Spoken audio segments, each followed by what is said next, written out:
Il y a un endroit sur internet que j'aime particulièrement et que je vous avais déjà montré il y a quelques temps de ça. Ça s'appelle Movie Detail. Ça montre tous les secrets qu'on peut trouver dans certains films. Dans cette vidéo, vous allez sans doute tomber sur des films que vous avez vus et découvrir peut-être des secrets dans ce film. On va peut-être aussi voir des films qu'on n'a pas vus, mais découvrir des secrets absolument incroyables qui vous donneront envie d'aller voir ce film. Donc dans tous les cas, vous serez comblés. Petit exemple de détail. Par exemple, dans Apocalypse Now, à un moment donné, il y a une scène un peu glauque où on voit des cadavres. Eh bien, figurez-vous que ces cadavres, c'était des vrais. C'est-à-dire que le décorateur du film, au lieu de faire des mannequins en mousse, il est allé dans une morgue où je sais pas trop où, il a acheté des vrais cadavres. Et du coup, dans le film, quand vous le regardez, vous voyez des vraies personnes. Voilà, ce genre de détails croustilles-moelleux qu'on adore, c'est ce qu'on va découvrir. Et moi, j'adore ça, je suis passionné de films. On est donc parti pour les secrets dans les films. Les détails, les movie détails, comme ça s'appelle, vous pouvez le voir ici.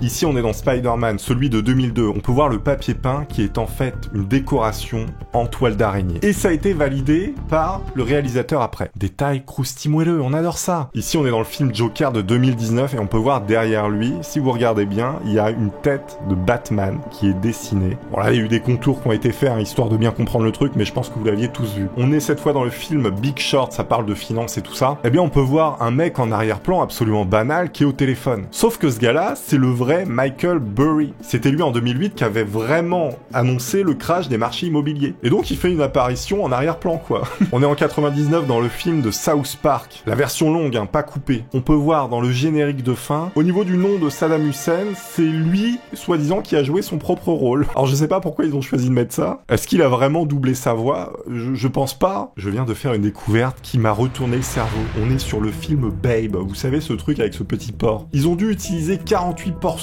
différents pour tourner le film, tellement que le film prenait du temps et que les cochons grandissaient vite. Ça veut dire que à chaque scène que vous regardez, c'est un porc différent. Moi, la vraie question que je me pose, c'est qu'est devenu le porcelet d'avant? Non, parce que si à midi, les réalisateurs, ils mangeaient du madrange, ici, par exemple, on est sur Baby Driver de 2017. Alors, c'est pas vraiment un secret, mais c'est pour vous montrer la complexité du truc. Alors, il y a une scène où ils sont dans une voiture, et en fait, le vrai mec qui conduit est au-dessus, et regardez tout l'attirail. Donc là, on peut voir des spots de lumière, on peut voir les caméras. Le mec a créé vraiment un module, on dirait limite un tracteur, le truc. On est dans The Witch, alors je connais pas, c'est un film qui est sorti en 90. Là, normalement, on est sur une conférence de sorcières, donc que des femmes. Sauf qu'ils avaient pas assez de femmes, donc qu'est-ce qu'ils ont fait, évidemment? Ils ont mis des hommes, qu'ils ont mis chauves, ils les ont fait passer pour des femmes. On peut voir lui qui a un peu de rouge à lèvres. Ça fonctionne à peu près, faut pas regarder en détail, mais on s'y méprend. On est sur un film légendaire, Fight Club. On peut voir le prêtre sur cette première scène qui se fait arroser par un type qui lave son trottoir. Et en fait, sur la seconde scène, on peut voir que le prêtre a rejoint le Fight Club, parce qu'il est avec les mecs du Fight Club en train de se friter. Non, parce qu'après une bonne messe, après avoir donné l'hostie, qu'est-ce qu'on fait? On se met des grosses roustes dans la gueule. Tout est normal. Alors dans cette scène d'Harry Potter, on peut voir que Hermione sourit tout simplement, mais ce que vous ne savez peut-être pas, c'est qu'actuellement elle porte un dentier. Parce que ça correspondait mieux à la description du livre. Apparemment, elle avait des très grandes dents. Je sais pas, j'ai pas lu les livres Harry Potter. J'ai aimé les films, le 1, le 2. Après, c'est devenu un peu bizarre. Peut-être que vous qui avez lu les livres Harry Potter, vous savez qu'elle avait des chicots de rabbit. Eh bien, ils ont adapté ça dans le film, sauf qu'après, ça a pas été gardé parce que c'était trop galère. Donc là, ce que vous voyez, c'est un dentier. Le rêve s'effondre. Oh mon Dieu. Mais un secret se dévoile. On est dans The Fifth Element. Alors, il arrive parfois que le budget soit un petit peu réduit. C'est-à-dire qu'on n'a pas trop de thunes pour acheter du matos. Là, on est sur normalement un détonateur. Qu'est-ce qu'ils ont utilisé à la place? C'est un cadenas de casier d'école. On fait avec ce qu'on peut, les gars. On est sur un film aussi que j'ai pas vu, ça s'appelle That Thing You Do de 1996. En fait, il y a l'acteur de Malcolm, vous savez, celui qui fait le père, celui qui a fait aussi Breaking Bad, Bryan Cranston, qui fait une apparition de quelques secondes dans une télé que vous pouvez voir ici. Je pense que c'était au début de sa carrière, il a vraiment fait... Bonjour, payez 2 $ les mecs. On est sur Astérix et Obélix de 1976, le dessin animé. Donc là ils sont au 4e étage, on peut voir derrière, sauf que Astérix ne fait pas 4 comme ça, il dessine avec ses doigts le chiffre 4 en romain. Pourquoi? Parce qu'on aime quand c'est compliqué. La forteresse de montagne de Conan, le Destroyer, de 1984, c'est totalement ouf. Regardez, les effets spéciaux à l'époque, en fait ils mettaient sur 2 bouts de bois un château, plus un peu de montagne, et puis avec un effet d'optique en filmant, eh bien ça donnait ça, une superbe image. On est dans Avatar de 2009. Si on regarde bien, on est sur la chambre des impérialistes maléfiques. Et en regardant encore d'un peu plus près, on peut voir que ça forme un drapeau américain. Bon ok, c'est recherché, c'est pas moi qui le dis, c'est Movie Detail les gars. Alors ça c'est plutôt marrant, on est dans le dessin animé Hercule de 1997. Il y a Hadès qui dit... à un moment donné, les gars détendez-vous, ce n'est que la mi-temps. Et ce qui est très drôle, c'est qu'en fait il dit ça à 46 minutes du film, c'est-à-dire exactement la moitié puisqu'il dure 92 minutes en tout. Donc quand Hades il dit ça dans le dessin animé, ça veut dire qu'on est rendu à la moitié du film. Pourquoi je précise, on avait tous compris. Alors c'est quand même marrant, c'est des petits easter eggs en quelque sorte. On est dans Star Wars de 1977. En fait, quand ils ont filmé les plans avec cet engin volant, donc là ils sont sur Tatooine, c'est le speeder. Alors, en fait, pour pas qu'on voit le dessous comme ça, là, qu'est-ce qu'ils ont fait? Ils ont mis des miroirs, comme vous pouvez le voir, sous l'engin. Et il y a des roues...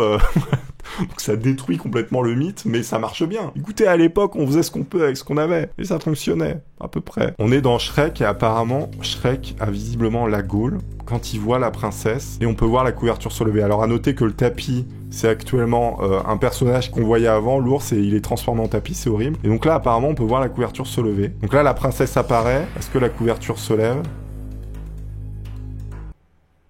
Moi j'ai rien vu hein les gars. Non par contre là ils ont fumé du crack les mecs. Non mais c'est sa main qui tire la couverture.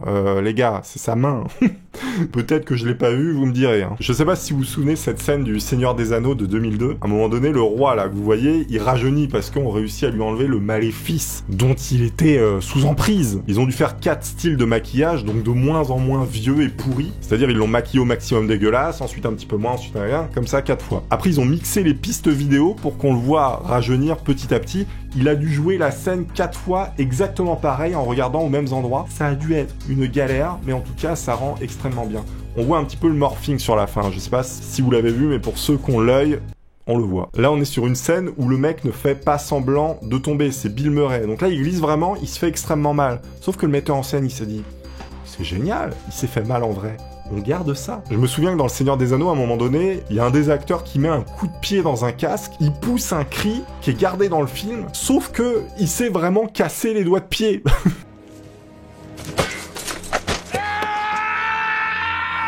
Et le réalisateur, il a gardé cette scène parce que c'était bien fait. Ça peut pas être plus bien fait que réel. On est dans Hulk de 2008. Il y a un collégien qui est en fait Peter Parker dans Spider-Man de 2017. Il est méconnaissable. Attendez, mais on le reconnaît pas du tout. Alors...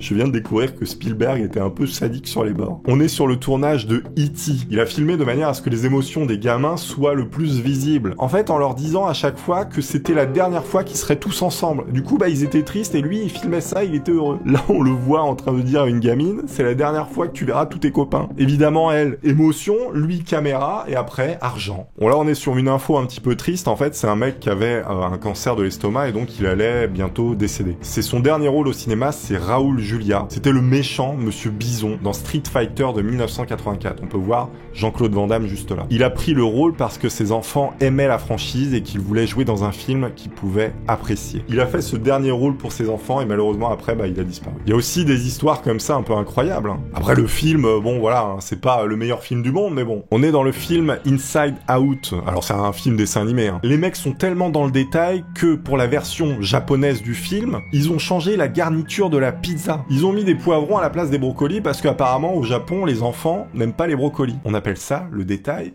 qui tue. Plutôt avec les brocolis, c'est le détail qui pue.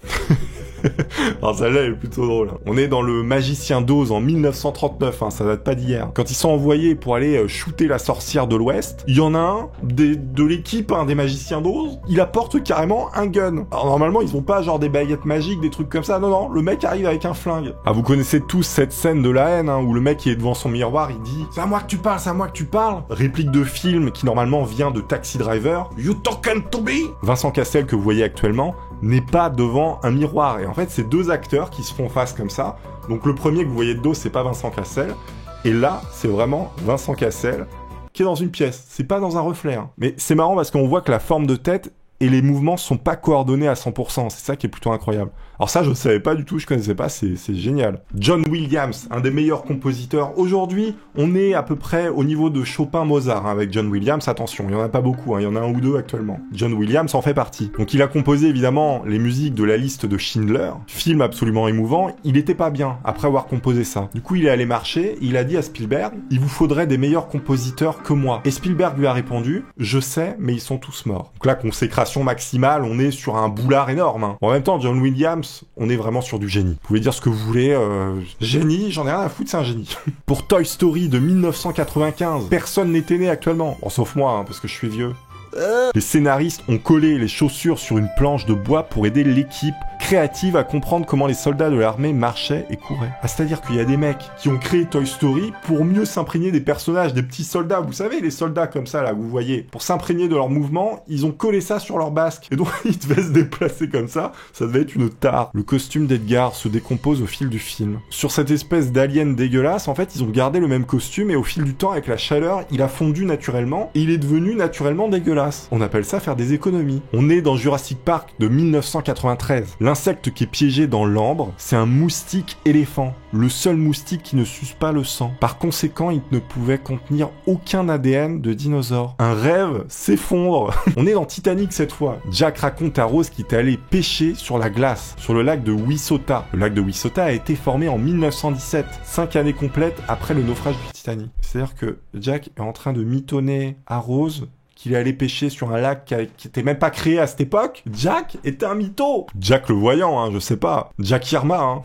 Dans 28 jours plus tard, Frank met des conteneurs pour recueillir l'eau de pluie. Je ne pense pas qu'il va aller très loin avec un panier de linge. Frank est malin, mais faut pas trop lui en demander. On est dans Charlie et la chocolaterie de 1971. L'acteur qui joue le grand-père, Joe, eh bien en fait, en zoomant sur ses doigts, on peut voir que ses petits doigts, ils ont des ongles. Et alors, à l'époque, ça voulait dire quoi? Ça, c'était les gens qui avaient tendance un petit peu à prendre des trucs par le nez, vous voyez ce que je veux dire? Donc Papy Joe, qui se tape de la poudre après... Ça, c'est totalement ouf. On voit comment Charlie Chaplin, regardez, il faisait ses effets spéciaux. Là, on se dit, bon, le mec est complètement fou, c'est un cascadeur, il peut tomber. Pas du tout. Regardez le système hyper ingénieux.